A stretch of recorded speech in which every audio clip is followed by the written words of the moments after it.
Hello, my friends at Leap Summit. My name is Anne. I'm a futurist, and I am here to awaken your future sense. I am here to help you predict the future so that you can become a game changer and maybe even create your rules by yourself. See, the first thing that I want to ask you, and I know that we are now in two different dimensions, is that who do you think, when you're looking into the next decade, who do you think will save the world? Do you think, and if you can only pick one, who would you pick here? Do you think it's going to be politicians? Do you think it's going to be technology? Will it be entrepreneurs, experts, business leaders, communities? Who do you think will be kind of like, the people who will save us all? And before my 20 minutes with you are up, I will give you my answer and also tell you why you are probably wrong about the one that you picked. But the first thing here that I would like for you to address with me is that if we travel back in time, if we went to 2010 and I came in as a futurist and I predicted what would happen from 2010 to 2020, would you really believe me? Would you believe me if I told you that everybody would be sitting in a global pandemic in 2020? Do you even remember that 10 years ago we had Deepwater Horizon, this oil spill in the Mexican Gulf? 1 year later, we had a tsunami and an earthquake in Japan, and the Fukushima power plant broke in two. And before that, we had Öllefjöllekölle, the Icelandic volcano that erupted, and the ash cloud grounded all airplanes. This decade, it's been crazy. There has been so many things: climate change and forest fires and resources, and Britain leaving the European Union, and an orange guy becoming president of the United States, the Me Too, and so on and so forth. There's been many crazy things. Maybe the craziest thing is that grown men now can go into a burger bar, buy vegetable burgers, eat them, and say, this is tasty. It is a crazy world for sure that we are living in. So would you agree with me that if we now look ahead in the next decade, from 2020 to 2030, would you agree with me that this might just have been the dress rehearsal? We are in for a roller coaster ride. Or do you think that, no, everything will be under control? If you are, a young person, if you are, a normal person, I am sure that you're looking into the next 10 years and saying, yeah, we're in for a roller coaster ride. So by show of hands, and again, I know we are into different dimension, but I'm a futurist, I can see you. By show of hands, who thinks it will be okay? In the next 10 years, who's thinking like an optimist and saying, yes, it will be okay, just by show of hands? And if you are, again, like most people, it would be like 7 out of 10 who are thinking, yes, it will be okay. We are actually optimists. Many of us are. 7 out of 10 people, it's very normal that they are saying, yes, everything will be under control and, it will be better. And 3 out of 10 then are saying, I'm a pessimist. The light from the end of a tunnel is a train heading towards us, and it is the end of days. The problem with being an optimist and a pessimist is that it's not very constructive. So that's my first suggestion for you, is that don't do that. Don't pick the role of the optimist or the pessimist, because what an optimist does wrong is that an optimist is very good at coping, just saying, somebody will come and fix it. And the pessimist then again has this real dark perspective. And when you put an optimist and a pessimist in the same room, they kind of cancel each other out, and then nothing happens. What I would like for you to do instead is to use your amazing predictive mind. You already have future sense. You already have everything you need. And this bedpole here is actually a really good example of how your brain predicts the future. If you came in, you had to stay one night at a friend's house and he has a bedpole that looks like this, some people will find, a pain in their body without anything happening. They would actually feel the sensation of pain, maybe in the knee, maybe in the shin, maybe between the toe. Can you feel the sensation of your toe just now leaving your body in a 90-degree angle? And there's this 1 second before the pain hits you where you predict, oh no, my life is over. It is so painful. And this is an example of what is called the predictive mind. The predictive mind is a concept in neuroscience. It's actually put forward as so big a game changer that it matches Darwin's evolutionary theory in biology. So it's actually a pretty amazing thing that we have this predictive mind. The problem is that the predictive mind envisions the future based on the past. So if you already tried this with the bedpole, what your body will tell you is, take care of that. If you have had a love relationship that went bad, next time you enter into a love relationship, your brain will tell you, oh, no, you have to be on the lookout. Maybe you got mocked in a dark alleyway, then your body will tell you, every dark alleyway, you have to be on the lookout for it. And that's why you need to activate and to awaken your future sense. We call it the MBS. And the MBS stands for mind, body, and soul. Your mind is what you can see. The mind is reality. The mind is data. The mind is fact. The mind is just what happens in reality, where you can see that things are changing and you can talk about it and explain it. But then you also have your body. Now, please touch your body. Nobody else is allowed to touch your body, so you have to touch it yourself. Your body is your intuition. It's your sensation. If you went to Germany, they would call it Fingerspitzengefühl, which is, I have it at the tip of my fingers.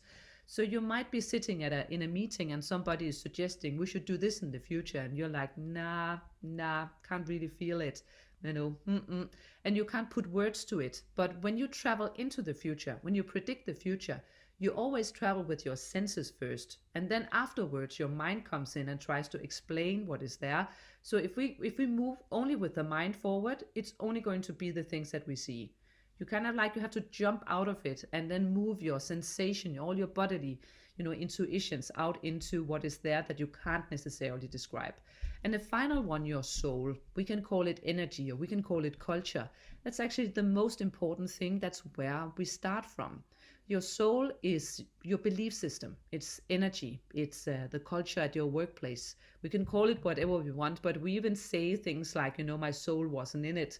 And we know that if the soul isn't in it, well, then the mind will follow. And then sooner or later, the body is just sitting there waiting for something to happen. So when you calibrate your future sense, you have to put your mind, your body, and your soul in sync with what is happening out there. And when you do that, you're going to make much better and smarter decisions. For one, you are going to, buy clothes that you actually fit into. I have a friend who has an MBA. He says that an MBA stands for mediocre but arrogant. I don't think that's true. I actually think it stands for Master of Business Administration. That was the old education we needed in the old days, where it was all about more and faster and bigger. But in the future, where we need to do better, where we need to believe in something, where we need to work together, we need to have, the MBS. So this is your education, and the good news for you, my friends, is that you already passed. You had your future sense when you got born, but you need to activate it, and you need to be able to use it for good. And you need to be able to venture into something that you have never seen before. So don't be an optimist. Don't be a pessimist. Instead, just be a tourist. When you are a tourist, you do everything right. You do everything right when you are a tourist, because when you are a tourist, you dream about what could happen. You dream about, this whole amazing world out there where I can travel and I can do stuff. And maybe you are rich, maybe you're on a budget, but the world is still an oyster that you can travel into. And at least you can do it with your mind, and you can do it with your sensation, and you can do it with your soul. You might not be able to move physically, even though, you might have this sensation that you want to go somewhere and run a marathon. I saw in Italy that they actually have people in Corona quarantine who run a marathon around their bed. So when you are a tourist and when you have this magic where you are seeing yourself and you have this urgency to get there, you are willing to go through all sorts of crap. You are willing to wake up early in the morning, to sit in a crappy airplane, to get vaccinations that are really expensive and hurt you, and stand in a line somewhere with a mask on because you just have this dream, I really, really want to go. Brain-wise, you can monitor when you are in this wow position. When you have this, what you call it, this awe of the world, where you are just like having this expression on your face like this toddler here. When you go into this awe, wow mindset, your brain stops categorizing. It just looks at what's there and has a magical moment. So that's my suggestion number 2 for you, is to seek out magic moments. And when you have them, pause and reflect, because that's where you calibrate your future sense, your mind, your body, and your soul, really loves for you to have these magical moments of wonder. Let's just take an example here. Have you ever tried, and again, by show of hands, has somebody ever tried being in a global quarantine with social media on top? Please put your hand up. And I guess nobody. So is it okay that we just take a minute and or just maybe 1 second to pause and reflect and say it's actually pretty goddamn amazing? These are epic times that we are living in. And not knowing, having this empty space. Now this is a physical empty space. All over the world we have empty spaces where people are not at, but also having an empty space where your dreams can enter, where your soul can express itself, and saying we have never tried it before. We don't have a manual. We don't have anybody we can call and say, how do you actually do this? I also think that I can see that there's this newfound kindness in the world right now. There's this patience toward other people, that if we allow each other to be a little bit more stupid and fragile and looking dumb, people will actually come and say, oh, that's just like me. The soul can connect in a planetary way right now. I don't know if you remember this example here. This is a political analyst who got interviewed on BBC, and all of a sudden all his family comes crashing in. It was so much fun. And the wife, she kind of slided in like Tom Cruise on her knees and grabbed the kids, and he was just pushing them away, and everybody laughed. This video just went viral. If that happened today, if my kids came in and it was like that, your reaction would probably just be, well, welcome to my life. At least they have clothes on. And I find that so nice. I find that so amazingly right now, that all over the world, doesn't matter who you're talking with, people are just like, yeah, that happens. And if we can grab onto that, do you know what I mean? If you have this small little sensation where it becomes awkward, and you don't know what to do with yourself, and we don't even know how to greet each other right now, move into that awkwardness, because that's where we're going to find our humanity. And our humanity is what we really truly need in order for us to propel ourselves into the future as futurists. So there is not, it's not far away being a tourist and being a futurist. A tourist is a person who walks into the world with awe and picks puzzle pieces and says, never tried that before, never tried that before, never tried that before. You put it into your predictive mind, because what we want is to have these puzzle pieces. Just like when you're making a puzzle, you don't necessarily know what you are envisioning, but you need the puzzle pieces in order for you to start envisioning what could happen. There has never, in the history of time, been a moment like this right now, where imagination and creativity is moving so close together. 500 years ago, it was like this. What is happening right now is that it's moving in like this, and then it's going like this. So being able to imagine the future, what would you like to happen just when you are a tourist, and then saying, which one of these do I want to pick? What is my problem? What do I want to do and deal with? Where is my game changer? And apply your creativity to that. And know that the future is looking at you and saying, why don't you work together, guys? You have to pick amazing, awesome problems. And you have to pick problems that will make you become better people. And that is what the future wants us to do, is to have this mindset of awe. You can always panic later. If you go into fear or pessimism, your whole mindset closes down. Just say to yourself, it can always panic later, and then get the best out of it. Your vantage point is where you stand in the future. You always use your future sense based on who you are, where you are. And that can change a lot during a lifetime, even during a day.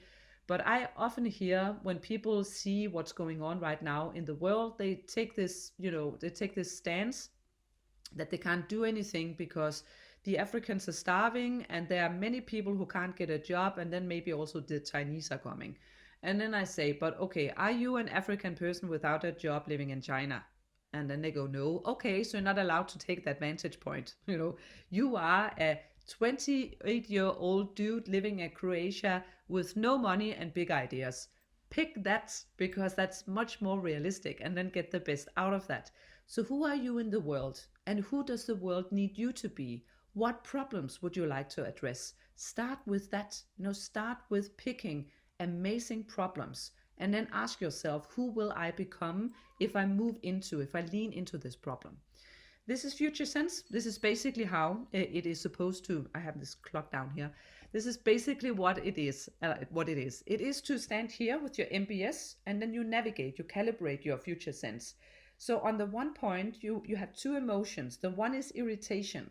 Irritation is when the world is trying to tell you something and you are wrong about it.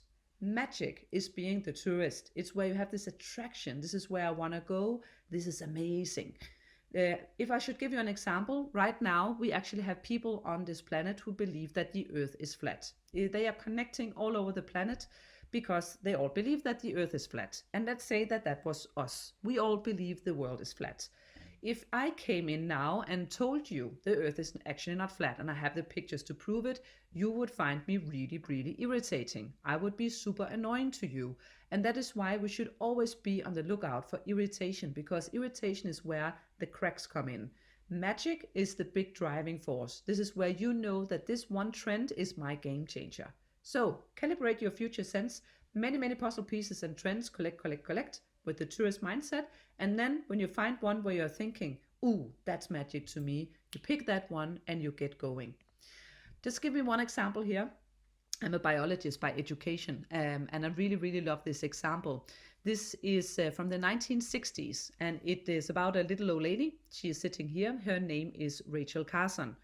And I could, of course, ask you, do you like forest? Do you think nature is a cool thing? And I think most of us would say yes. So we owe a bit of gratitude to this little old lady here, Rachel Carson. She was a biologist in the 1960s. She went long walks in the forest, and there was one day where she walked in the forest and there was something that irritated her.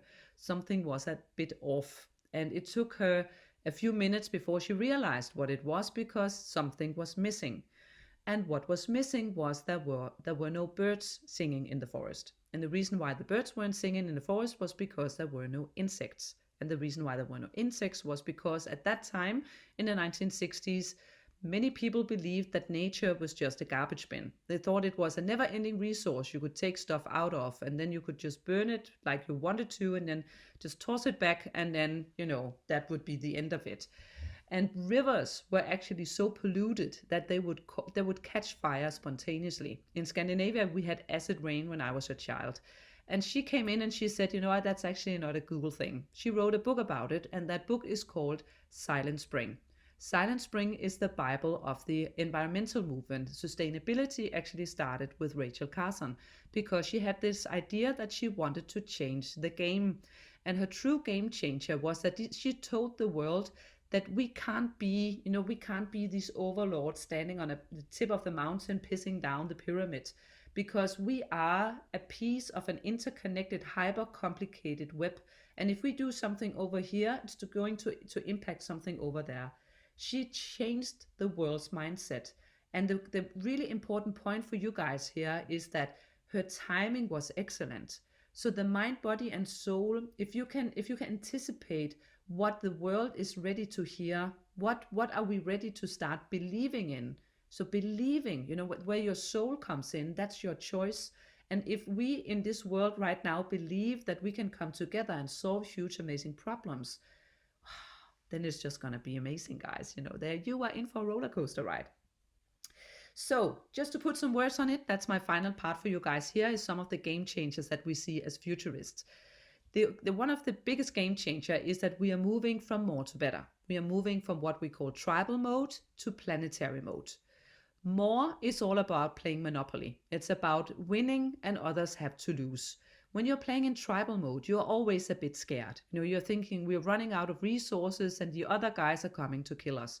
It is also a game that brings out your inner asshole. So if you look in the world today and you find yourself, in distress because you're thinking, oh my God, humanity is going down the drain, always believe from now on, it's just because we are playing the wrong game.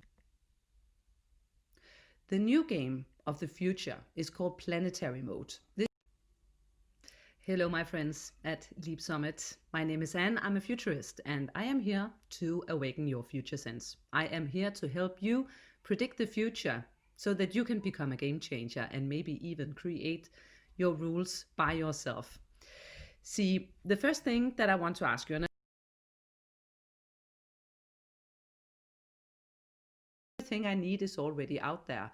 I really love this example. In Corona times, restaurants had a hard time having people coming and eat at the restaurants. And then they had this idea that we can put them in greeneries. Okay, somebody has greeneries, somebody has a restaurant, we put them together.